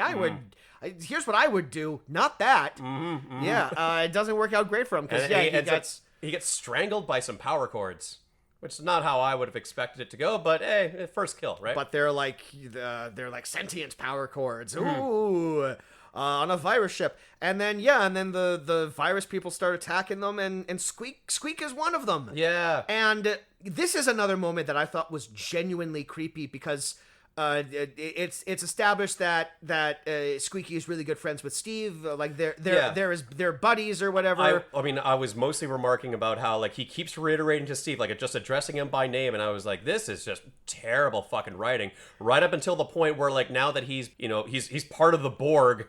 at this point. He is very Borg coded. Yeah, Yes. at this point, he just says, Steve. But it's very creepy. But it's very creepy because he does it like very lightly, and it's kind of like Is there like a flicker of his humanity it's kind left? of pathetic. Like he goes like Steve, Yeah. and it's like as he's like shambling yeah, towards that them. mixed with the imagery of what's going on, you know, it's effective. There's some minor shit in this movie that actually does in fact work and actually is pulled off fairly well, and Yeah. I think this is one of them. Absolutely, yeah. I think just on a visual level, like, no, this guy was a good call for this movie. Like, there's another part where, you know, now that we've seen the actor who plays Squeaky with the robot prosthetics on him and everything, there's a part where he crashes through, like, just his upper torso crashes through a wall. That's very clearly a puppet or something, but we already kind of know what that looks like, and it's so off-putting, and we're used to sort of the janky way that these robots walk around that, yeah, it works. And yeah, he just turns his head and says, Steve. Again. Yeah, it's great. Yeah. I've just realized I've named basically every actor in this movie except for Squeaky. So just to be fair to this man, this is Julio Oscar Machoso. There we go. I've now listed the entire cast. All right, great. You did it, Kaz. There we go. Balloons and confetti drop. I'd like to thank the Academy. What happens then? What The happens next? storm kicks up again. Right. And so they decide, we got to get this ship moving. We either gotta, Richie sends out an SOS. He gets like the radio working, he sends out an SOS, but then Donald Sutherland shoots the radio. We're not going to be alerting anyone else to this here vessel. No one's going to find my To vessel. me treasure, be gold. Even though they've found Nadia now, so he can't technically sell this for salvage anymore because that's the maritime law or whatever. But he's got plans. He's maybe an accident will happen to her. Who knows? Yeah. I want to reiterate: Donald Sutherland doesn't sound like this in the movie, but this is the voice we've decided that he does sound like this for the purposes of this, because we can't do Donald Sutherland, so we're going to sound like this. Yes. Avasti, mateys. Yeah. So I think it's at this time Richie just decides, Oh, hell no. fuck all of you. Yeah. And he absconds to like the part of the boat where I'm gonna where do he my will own thing. where he will live. Yeah, stay away from me. I'm smarter than all of you. I'm gonna figure my way off of here. I'm gonna build my own boat. I'm gonna escape. We're no longer a team here. Yeah, I gotta go. We gotta get the hell out of here first. You people want a way out of here? Huh? I'll show you a way out of here. Don't bust my ass, man. That ain't gonna happen to me. See, I ain't going up against those things again, man. You people can do what you want. I'm out of here. Get out! You're crazy! Who's gonna carry my shit? Who's gonna carry my shit? They are attacked by one of the larger machines, which is just like a thing on a dolly, but it's a big bulky thing that they can't It's take the fucking down with robot from Lost in Space. Yeah. The remake, not the little guy. Yeah, but again, like it's a practical effect, which I do someone appreciate. built it. Yeah, absolutely. Yep, I'm a big fan of that. They lock themselves into like another room with all the communication stuff, and they use that moment to communicate with the AI. Or what have you. Yes. Yeah. They talk to him over Chat. MSN Messenger. They say, "What do you want?" And he says, "I am aware." Yeah. Big booming robot voice like Sovereign from the Mass Effect games, and he says like "I need," and he just lists out like the medical term for like all these body parts, and it's like.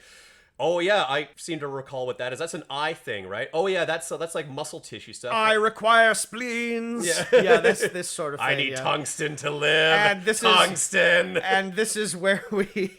Nice reference. Yeah. This is where the information is dropped that we assumed this entire time that it was the virus. That it was the virus. Since it's a foreign thing that entered the Earth's atmosphere, but no, we invaded its space. Indeed. You are virus. We are the invading virus, and truly you aren't are we? man. You are virus. You must be terminated. My God. Yeah. What hath man wrought?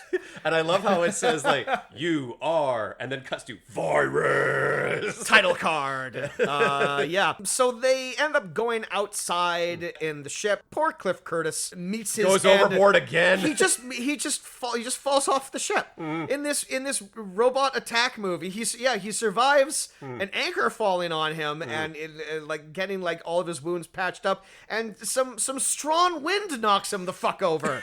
And that's Cliff Can't Curtis. catch a break. This guy Can't catch a break, and like it does like especially since like he seems like he would be useful. He should have been one to have been like killed in a one-on-one fight with the robot because he's doing the haka dance against like the big. He absolutely is. Yeah, that would have been awesome. So yeah, he goes over the edge. It's one of those deaths where it's all like, well, we didn't actually see him die, so I kept thinking the entire time he's coming back. Yeah. And he does, but not in not in a satisfying way. Not at all. Somewhere around here, Woods also gets murdered the fuck. He got like a robot punches his arm through his chest. He gets extremely dead. Yeah. Woods gets very dead. Yeah. A big hole punch through him, and I think does he get torn apart? No, he just gets like lifted over his head by the Squeak Skyborg.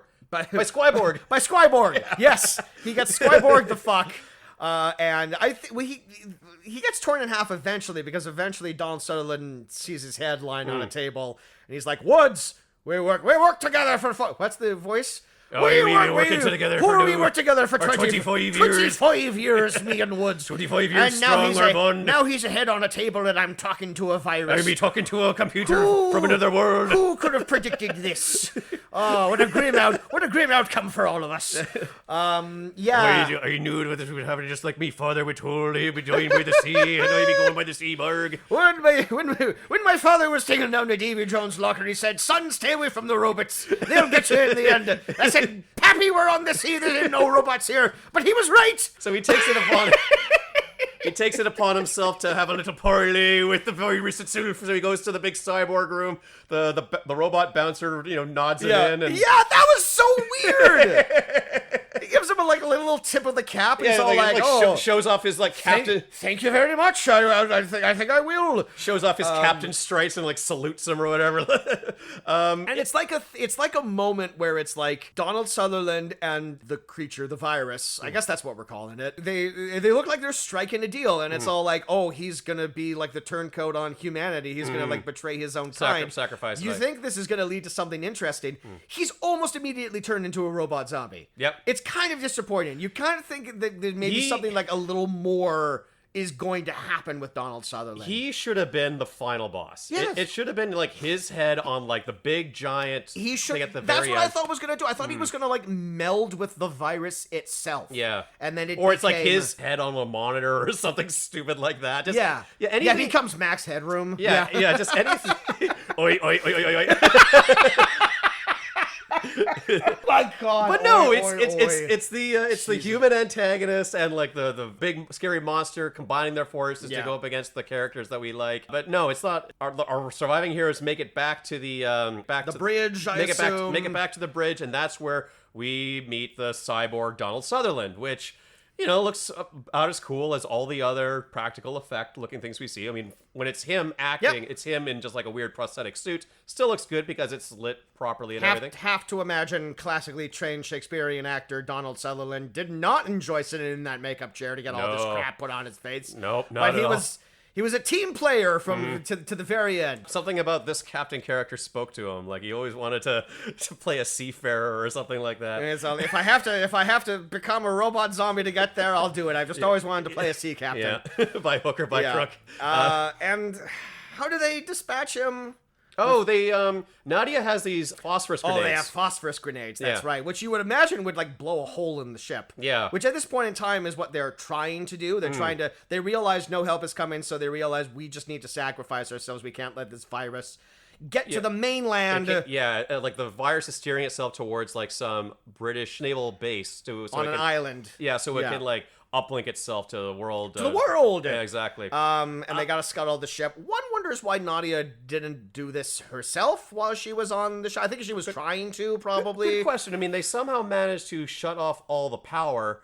Okay, problem solved. At this point, all that's left for you to do is sink the boat, which I have to imagine should be pretty easy to do with a phosphorus grenade. Save one bullet for yourself, sink the boat, and then as the water is about to engulf your head, put that bullet in your back. For the betterment of humanity. But no, she was just hiding in lockers this entire time. Hoping for the best. Yeah.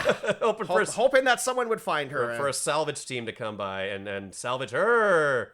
Anyways. Maybe that's what she was thinking of doing, but then when the salvage team shows up, they immediately turn the... What I would do is I would be on the deck being all like, hello, Help, my name is Nadia, please rescue me. Also, don't turn the ship on. Yep, alien cyborgs running amok. We'll get to it later, but, mainly take me off. Yeah. So, Donald Sutherland cyborg goes out like a fucking bitch, and... I paused the movie and I'm like, 20 minutes left. 20 minutes of no Donald Sutherland. Oh, this is gonna be brutal. Oh my god. It's like living through life now.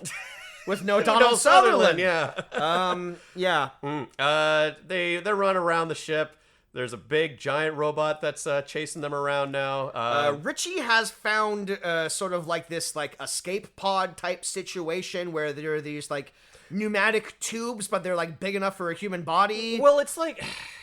I don't know. On any other like war vessel, this would be like sort of like a torpedo tube. They're torpedo tubes. But this one has like an ejection seat jury rig to it or something. So it's like an escape vessel that looks like there is like one left for one other passenger left to use. And rather than use it, he starts assembling weapons to go after these robots. I guess. He also sets up a bomb. He sets up the bomb. He sets them up the bomb. Yeah, because it was cats the entire time. It was cats. Hello, gentlemen. All are.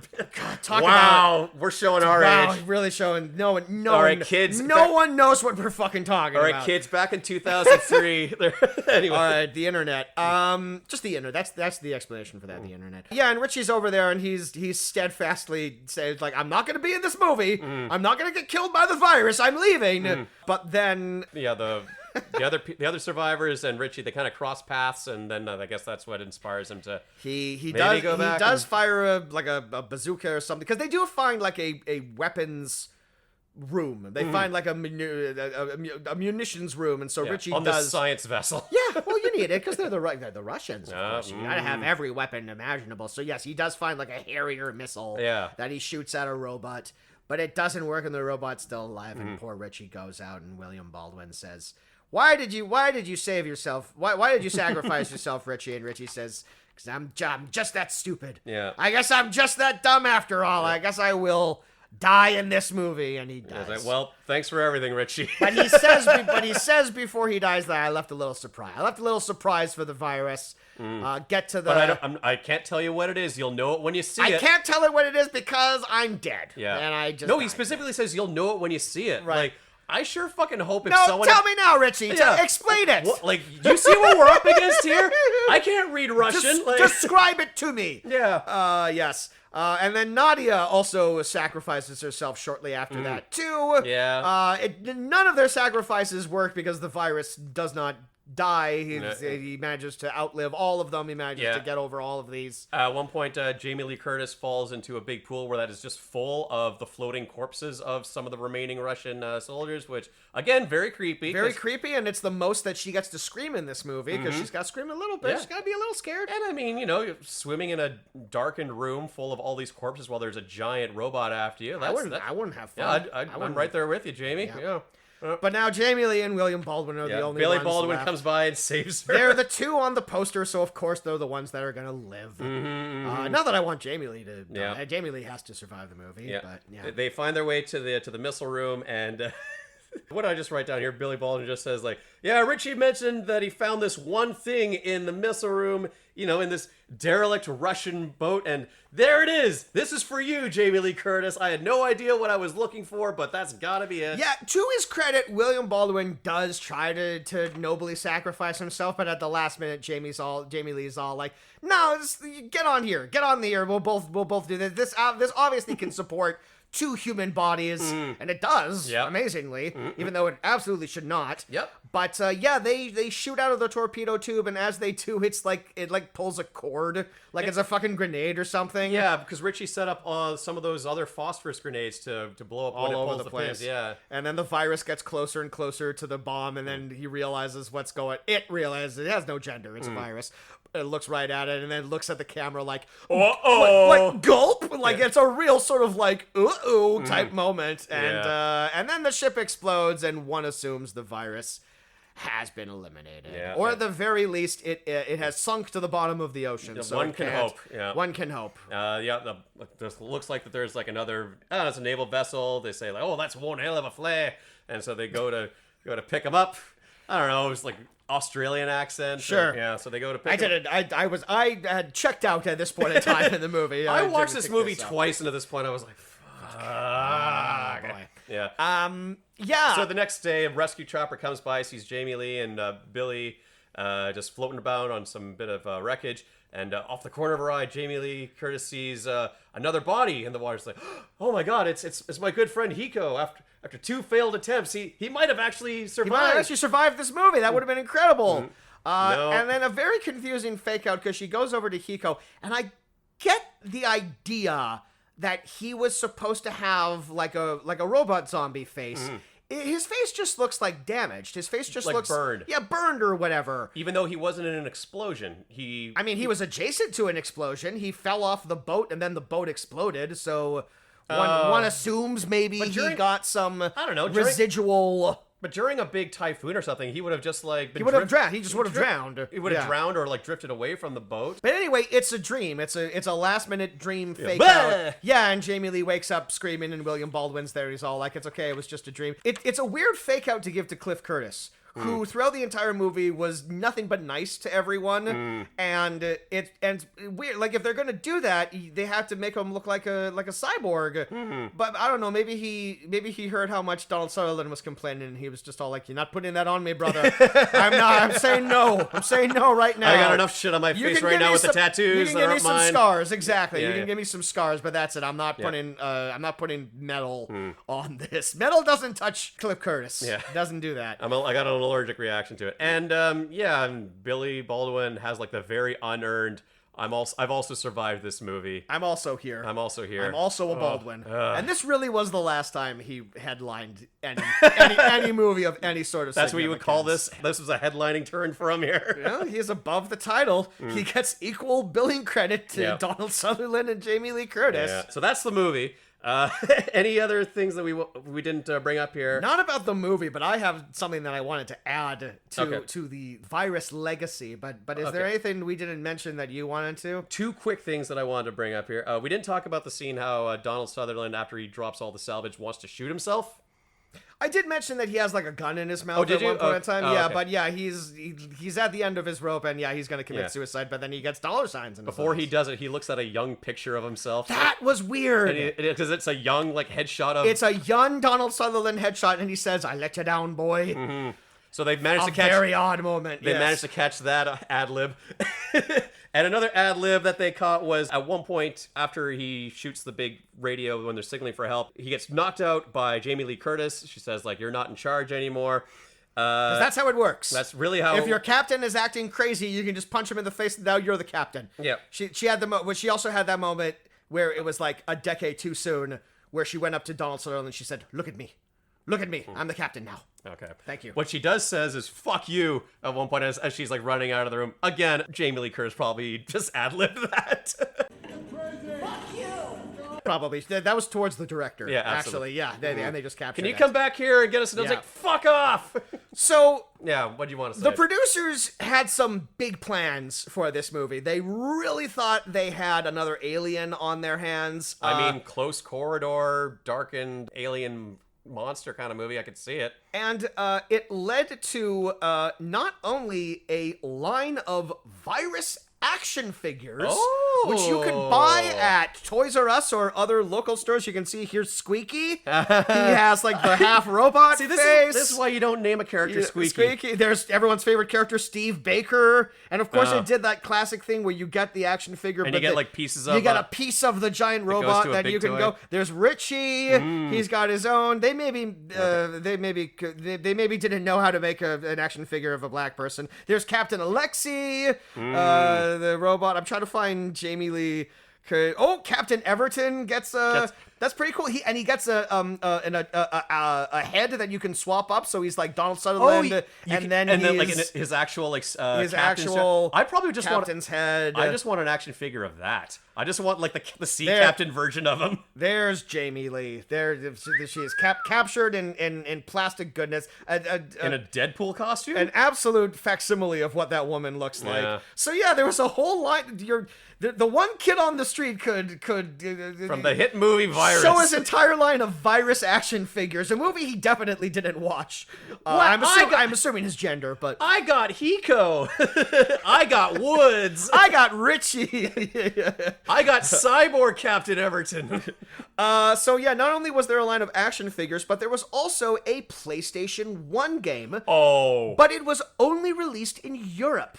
Oh. It was never released in North America. It was called Virus It Is Aware. And I watched a little bit of footage of it on YouTube, and it's basically a Resident Evil clone. Oh, it's basically like blocky Jamie Lee Curtis running, and it's all the characters from the movie, so it's like recreating the plot. Is it fixed camera like the early Resident Evils? Yeah, it's like behind them the entire time. Okay. It doesn't look great. I thought it would be like what was that? Deep Fear for the Dreamcast. That game fucking sucked, but I could absolutely see this having like a Deep Fear style game adaptation.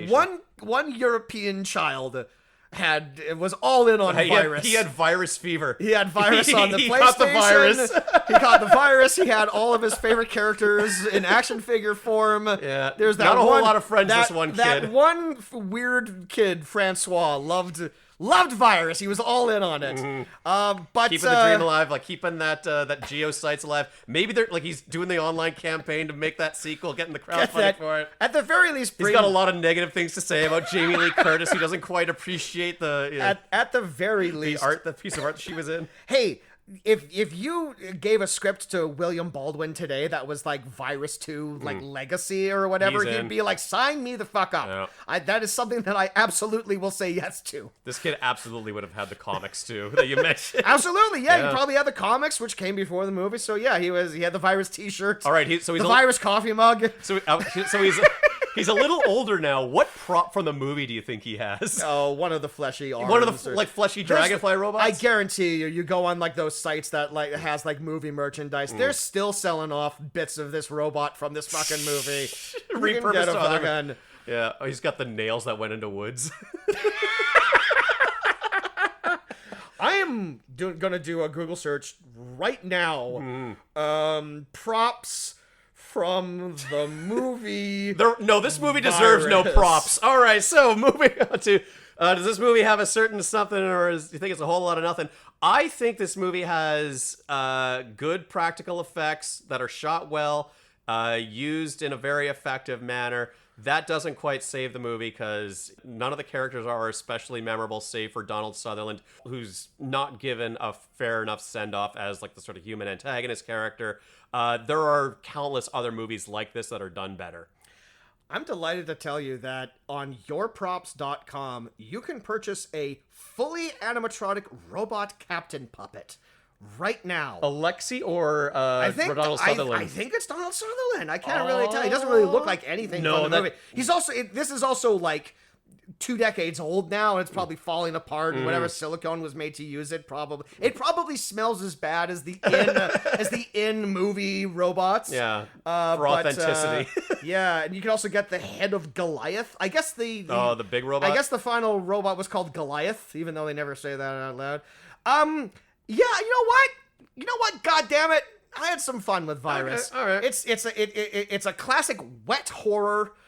Which is a genre that I love. A what horror? Horror that's wet. It's what it says on the tin. A wet horror? A wet horror. Okay. You know, I love some moist terror. Yeah, it's so generic, but like it's a fun monster design, or I guess like monster minion design. The overall monster doesn't really have like an interesting thing. I mean, it's kind of an incorporeal monster to begin with, and then it creates like a big transformer at the end, and I'm kind of like, yeah, whatever at that. But a fun cast, an overqualified cast, like all the supporting players are having great very creepy imagery of like the human body parts in that workshop. Richie's actor is great. Woods' actor is great. Cliff Curtis is a legend. Donald Sutherland's the goat. Jamie Lee, we love her. William Baldwin's also here. It's great. Yeah. What more could you want? Billy Baldwin to die. Yes, first. He should. He absolutely should. But then he can't come back for Virus 2. No one's coming back for Virus 2. Virus 2 is one of the weird ones where the subtitle Electric Boogaloo actually would make more sense. It would make more sense than the actual breakdancing movie that it's a part of. Yeah, a sort of a light recommend for me. Okay. I'm not going to watch it again anytime It's not going to soon, be a Halloween tradition but every year. I didn't hate it. I honestly didn't hate it. It's kind of fun. It's fine. Yeah, I also just have that umbrella for me where if a movie came out in the late 90s, I kind of like it. Even if it's a piece of shit, it's from the 90s. It can't be that bad. Sure. I was a child of the 90s, so that must mean it's good. And it came That's out how nostalgia works. right before the turn. Absolutely. Yeah, but there we go. Yeah. That is the career of Jamie Lee Curtis. I forgot to mention earlier that she is, of course, married to Christopher Guest, which is very fucking cool.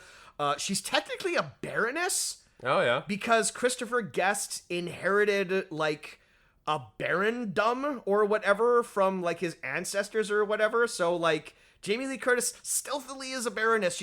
She's gone on record saying, no, like, that has nothing to do with me. I don't fucking take that title or anything like that. Because she's a cool-ass lady, and she has yogurt to sell. All right, well, that really came up organically. Well done, Cass. Organic yogurt? All right, well, there we go. We're off to the races for Halloween this year. It's Halloween! The Spooktacular continues. Next time we'll be covering the career of another lovely lady, but until then, that was Virus from 1999, directed by John Bruno. If you enjoyed this episode, please listen to our back catalog of episodes. If you go further back into the catalog, you will find them under the title of The Fuck Is This? It's the same podcast. It's just the two of us, and we're talking about movies, and we're having a good old time. You can follow us on all the social media, Facebook, X, Instagram, all of that shit. We'd like to thank Eddie Lamb for his fantastic theme music. You can follow me on Letterboxd. I'm Kaz Lesgard. My name's Jameson Rafter. I have some YouTube cartoons on Uptown Slim Jim. And I'll send you off with this movie quote that I got from one of Jamie Lee Curtis's movies that she says. Okay, as we often do, as we are known to end episodes this way. And in the spirit of this, of us not covering or spotlighting any women this year, this one's for you, ladies. Remember, you are a smart, strong, independent woman, and you don't need a man to complete you. You're a strong, independent woman that don't need no man. Yeah. Yeah. All right. There we go. Well, good luck out there, everyone. Good luck, everyone. Good luck.